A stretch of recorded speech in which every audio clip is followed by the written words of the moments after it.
Madhubani. Reel बनाबै छ मंदिर लंबा को नहीं मिलतो प्यार गे सुना वीडियो बनाबै छ मंदिर लंबा को नहीं मिलतो प्यार गे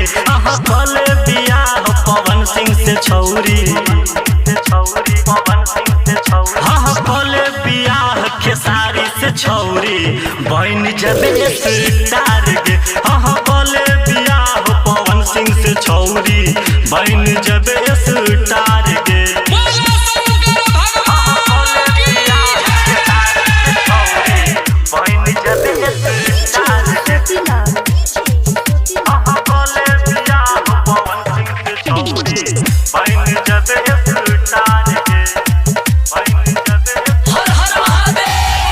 देखे में छौरी ही लागही छे तू हमार पाली के बहिन फिल्म के ऑफर आबे लगतौ किस्मत जे तो खील देखे में छौरी ही लागही छे तू हमार पाली के बहिन फिल्म के ऑफर आबे लगतौ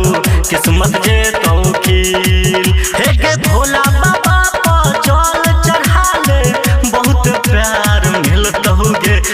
पवन सिंह सह शादी रचाले पवन सिंह सह शादी रचाले बहन जबे स्टार गे खेसारी से तू शादी रचाले बहन जबे स्टार गे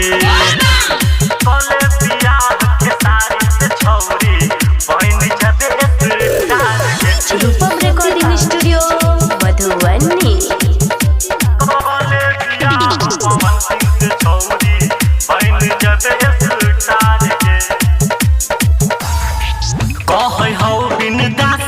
छौरी मान ले हमर तू बात पप्पू पंकज रूपम सिंह देतो तोहर